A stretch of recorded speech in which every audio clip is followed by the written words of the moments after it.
इतिहास का वो जन्म जिसके होते ही पहाड़ कांप उठे, आसमान का सीना फट गया और स्वर्ग के देवताओं के बीच हाहाकार मच गया। आखिर उस अंडे से ऐसा क्या निकला था जिसे देखकर इंद्र का वज्र भी थर्रा उठा।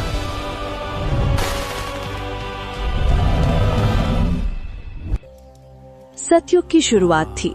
ऋषि कश्यप ने अपनी 2 पत्नियों कद्रु और विनिता से कहा कि वे जो चाहे वरदान मांग सकते हैं। ये एक ऐसा पल था जिसने आने वाले युगों का भविष्य तय कर दिया। कद्रु, जो नागों की माता बनने वाली थी, उसने चालाकी से कहा, स्वामी, मुझे 1000 पुत्र चाहिए, ऐसे पुत्र जो बलवान हो, जिनका विष दुनिया में सबसे घातक हो। ऋषि कश्यप ने कहा, तथास्तु। अब बारी थी विनिता की। विनिता अपनी बहन से हारना नहीं चाहती थी। उसने भीड़ नहीं मांगी, उसने क्लास मांगी। उसने कहा, प्रभु, मुझे भीड़ का शौक नहीं, मुझे सिर्फ 2 पुत्र दीजिए, लेकिन वो दोनों पुत्र कद्रु के 1000 बेटों से भी ज्यादा ताकतवर और तेजस्वी होने चाहिए। ऋषि कश्यप जानते थे कि ये मांग बहुत बड़ी है। उन्होंने चेतावनी दी, विनिता, तुम्हारी मांग पूरी होगी, लेकिन तुम्हें बहुत धैर्य रखना होगा। तुम्हारे अंडे पकने में कद्रु के अंडों से ज्यादा वक्त लगेगा। समय बीतता गया। 100 साल, 200 साल, पूरे 500 साल बीत गए। एक दिन अचानक कद्रु के रखे हुए बर्तनों में हलचल हुई। एक एक करके अंडे टूटे और उनमें से निकले काले, भयानक और फुफकारते हुए 1000 नाग। कद्रु की खुशी का ठिकाना नहीं था। वो जीत गई थी। उसने विनिता की तरफ देखा और हंसते हुए कहा, देख बहन, मेरा परिवार तो पूरा हो गया।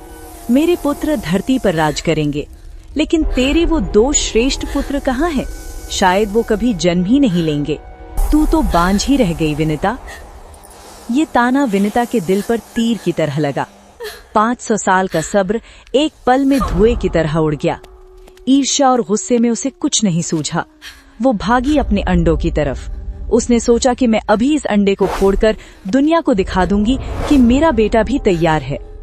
पागलपन में विनिता ने अपना एक अंडा उठाया और उसे जोर से फोड़ दिया। अंडे का खोल टूटा, एक तेज रोशनी बाहर आई। लेकिन ये क्या? अंडे से जो बालक निकला वो रो रहा था। वो तेजस्वी था, सूरज जैसा चमक रहा था, लेकिन उसका शरीर सिर्फ कमर तक बना था। वक्त से पहले फोड़े जाने के कारण उसके पैर और निचला हिस्सा बना ही नहीं था। उस आधे अधूरे बालक ने अपनी माँ को देखा। उसकी आंखों में प्यार नहीं, भयंकर क्रोध था। उसने अपनी माँ से कहा, माँ, ये आपने क्या किया? अपनी बहन से जलकर आपने अपने ही पुत्र को समय से पहले दुनिया में खींच लिया। आपने अपने ही पुत्र को अपंग बना दिया। विनिता कांपने लगी। उसे अपनी गलती का एहसास हो चुका था, पर अब बहुत देर हो चुकी थी। बालक ने कहा, हर पाप की सजा होती है माँ। जिस ईर्ष्या के कारण आपने मुझे ये कष्ट दिया है, उसी ईर्ष्या के कारण अब आप अपनी ही बहन कद्रु की दासी बनोगी। आप गुलामी का जीवन जियोगी। विनिता रोती रही, गिड़गिड़ाती रही। तब उस बालक, जिनका नाम अरुण था, उन्होंने जाते जाते कहा, रो मत माँ, अभी सब कुछ खत्म नहीं हुआ है। उस दूसरे अंडे की रक्षा करना, उसमें मेरा छोटा भाई है। अगर तुम इस बार सब्र रख पाई और उसे अपने समय पर जन्म लेने दिया, तो वही तुम्हें इस गुलामी के श्राप से मुक्त कराएगा। वही होगा इस ब्रह्मांड का सबसे शक्तिशाली जीव। इतना कहकर अरुण देव आकाश में उड़ गए सूर्य देव का सारथी बनने के लिए, और पीछे रह गई विनिता, अकेली अपनी बहन की गुलामी करने के लिए और उस दूसरे अंडे की रखवाली करने के लिए। लेकिन कद्रु शांत नहीं बैठने वाली थी। उसने विनिता को हमेशा के लिए गुलाम बनाने का एक ऐसा प्लान बनाया जिसमें देवता भी फंसने वाले थे। समुद्र मंथन के दौरान समुद्र से एक दिव्य सफेद घोड़ा निकला, उच्चैश्रवा। वो दूध जैसा सफेद था, बेहद खूबसूरत। कद्रु, जो विनिता से हमेशा जलती थी, उसे एक मौका मिल गया। उसने विनिता को फंसाने के लिए एक चाल चली। कद्रु ने कहा, बहन विनिता, देख कितना सुंदर घोड़ा है, बता इसका रंग क्या है? विनिता भोली थी। उसने कहा, बहन, ये तो पूरा सफेद है, साफ दिख रहा है। कद्रु मुस्कुराई। उसकी आंखों में धूर्तता थी। उसने कहा, नहीं, मुझे लगता है इसकी पूंछ काली है। चल एक शर्त लगाते हैं। अगर मैं जीती तो तू मेरी दासी बनेगी और अगर तू जीती तो मैं तेरी दासी बनूंगी। मंजूर है? विनिता को अपनी आंखों पर भरोसा था। उसने कहा, मंजूर है। लेकिन कद्रू ने खेल खेल दिया था। रात को कद्रू ने अपने नागपुत्रों को बुलाया और आदेश दिया, जाओ और उस घोड़े की पूंछ से लिपट जाओ, ताकि कल सुबह जब विनिता देखे तो उसे सफेद घोड़े की पूंछ काली नजर आए। कुछ नागों ने मना किया कि ये धर्म के खिलाफ है, तो कद्रू ने उन्हें श्राप दे दिया कि तुम सब जन्मेजय के यज्ञ में जलकर भस्म हो जाओगे। डर के मारे बाकी नागों ने बात मान ली। वो काले नाग उस घोड़े की पूंछ पर ऐसे चिपक गए जैसे वो काले बाल हों। अगली सुबह जब विनिता और कद्रू वहां पहुंचे, विनिता की दुनिया उजड़ गई। घोड़ा सफेद था पर उसकी पूंछ काली दिख रही थी। कद्रू जोर से हंसी, तू हार गई विनिता, अब से तू मेरी दासी है। अब तू मेरे और मेरे नागपुत्रों के आदेश पर चलेगी। एक रानी अब एक नौकरानी बन चुकी थी। विनिता ने अपमान का घूंट पी लिया और दासी बनकर रहने लगी। वो बस एक ही आस में जी रही थी, उसका दूसरा अंडा। समय का पहिया फिर घूमा, 500 साल और बीत गए और फिर वो पल आया जिसका इंतजार पूरी सृष्टि कर रही थी। विनिता का वो दूसरा अंडा हिला, लेकिन इस बार ये कोई मामूली हलचल नहीं थी। उस अंडे के हिलने से पूरा पर्वत कांप उठा। आसमान में बिजलियां कड़कने लगी। ऐसा लगा जैसे प्रलय आने वाला है। अचानक एक भयानक विस्फोट हुआ। अंडा टूटा और उसके भीतर से एक ऐसा जीव निकला जिसका आकार आकाश को छू रहा था। उसकी आंखें बिजली की तरह चमक रही थी और उसका शरीर सोने की तरह दमक रहा था। जब उसने अपने पंख खोले तो उससे इतनी तेज रोशनी निकली कि स्वर्ग में बैठे देवताओं की आंखें चौंधिया गईं। इंद्र और बाकी देवता घबरा गए।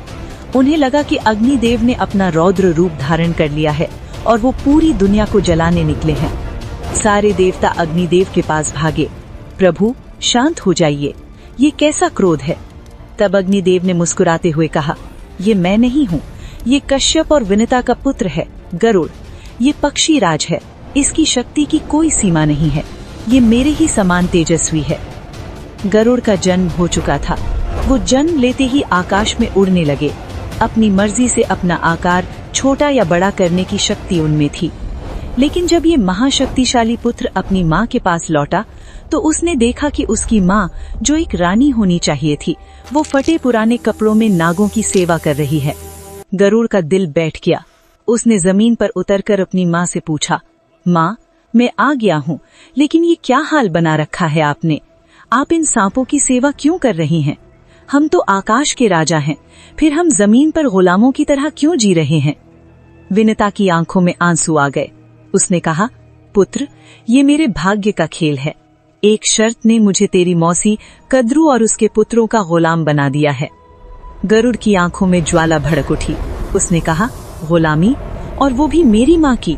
नहीं, मुझे बताओ माँ, इस गुलामी की कीमत क्या है? इन नागों को ऐसा क्या चाहिए कि ये हमें आजाद कर दें? और यहीं से शुरू हुआ गरुड़ का वो सफर जिसने उन्हें भगवान विष्णु का वाहन बना दिया। गरुड़ ने नागों से पूछा था, मेरी माँ की आजादी की कीमत क्या है? नागों ने एक दूसरे की तरफ देखा और एक असंभव मांग रख दी। उन्होंने कहा, हमें अमर होना है। अगर तू स्वर्ग जाकर इंद्र के पास से अमृत कलश लाकर हमें दे दे तो तेरी माँ आजाद हो जाएगी। अमृत, वो चीज जिसके लिए देवताओं और असुरों में महायुद्ध हुआ था, जिसे इंद्र अपनी जान से भी ज्यादा संभाल कर रखते थे। ये मांग मौत को दावत देने जैसी थी। लेकिन गरुड़ ने एक पल नहीं सोचा। उन्होंने कहा, तैयार रहो, मैं अमृत लेकर ही लौटूंगा। गरुड़ ने आसमान में उड़ान भरी। उनकी रफ्तार इतनी तेज थी कि हवाएं चीखने लगी। जब वो स्वर्ग लोक के करीब पहुंचे तो देवताओं ने उन्हें रोकने की कोशिश की। इंद्र ने अपनी पूरी सेना लगा दी। सारे देवता अपने अस्त्र शस्त्र लेकर गरुड़ पर टूट पड़े। लेकिन गरुड़ तो महाशक्तिशाली थे। उन्होंने अपने पंखों की एक फड़फड़ाहट से आंधी पैदा कर दी। धूल और हवा के बवंडर में देवता तिनके की तरह उड़ गए। इंद्र का वज्र भी गरुड़ का कुछ नहीं बिगाड़ पाया। लेकिन असली चुनौती अभी बाकी थी। अमृत कलश ऐसे ही नहीं रखा था। अमृत के चारों ओर आग की लपटें थीं जो आसमान छू रही थीं। गरुड़ ने तुरंत कई नदियों का पानी अपने मुख में भरा और उस आग को बुझा दिया। उसके बाद उन्होंने देखा कि कलश के चारों ओर एक बहुत ही तेज धार वाला चक्र घूम रहा था, जो हवा को भी काट सकता था। गरुड़ ने अपना आकार बहुत छोटा किया, एक मक्खी जितना, और उस चक्र के बीच से निकलकर अंदर पहुंच गए। वहां 2 भयंकर अजगर पहरा दे रहे थे, जिनकी आंखों में देखते ही कोई भी भस्म हो जाए। गरुड़ ने धूल का तूफान खड़ा किया और उन दोनों को अंधा करके अमृत कलश उठा लिया। गरुड़ अमृत लेकर उड़े, लेकिन उन्होंने एक बूंद भी खुद नहीं पी। इस संयम को देखकर भगवान विष्णु प्रकट हुए। विष्णु जी ने कहा, गरुड़, मैं तुम्हारी ताकत और त्याग से बहुत प्रसन्न हूँ। तुम्हारे पास अमृत है, फिर भी तुमने इसे पीकर अमर होने का लालच नहीं किया। वरदान मांगो। गरुड़ ने नमन किया और कहा, प्रभु, मुझे बस अपनी माँ की आजादी चाहिए और मेरी इच्छा है कि मैं बिना अमृत पिए भी अमर रहूं और हमेशा आपकी सेवा करूं। भगवान विष्णु ने मुस्कुराकर कहा, तथास्तु, आज से तुम मेरे वाहन बनोगे, मेरी ध्वजा पर तुम्हारा ही चिन्ह होगा। गरुड़ आगे बढ़े, तभी रास्ते में इंद्र मिल गए। इंद्र समझ चुके थे कि गरुड़ को हराना नामुमकिन है। उन्होंने गरुड़ से समझौता किया। इंद्र ने कहा, हे पक्षीराज, अगर तुम ये अमृत नागों को दे दोगे तो अनर्थ हो जाएगा, वो अमर होकर दुनिया तबाह कर देंगे। गरुड़ ने मुस्कुराकर कहा, देवराज, मुझे सिर्फ अपनी माँ को छुड़ाना है। मैं कलश उन्हें दूंगा, लेकिन उन्हें पीने नहीं दूंगा। आप मौका देखकर कलश वापस चुरा लेना। गरुड़ धरती पर वापस आए। नाग उन्हें देखकर खुश हो गए। गरुड़ ने अमृत कलश को कुशा घास पर रख दिया और कहा, ये रहा अमृत, लेकिन मेरी एक शर्त है। अमृत पीने से पहले मेरी माँ को अभी इसी वक्त आजाद करो। नाग अमृत के लालच में पागल हो रहे थे। उन्होंने तुरंत कहा, जाओ, विनता आज से मुक्त है। गरुड़ ने अपनी माँ को कंधे पर बिठाया और कहा, नागों, अमृत परम पवित्र है, इसे पीने से पहले नदी में स्नान करके आओ, वरना ये असर नहीं करेगा। नाग ये सुनकर तुरंत स्नान करने भाग गए।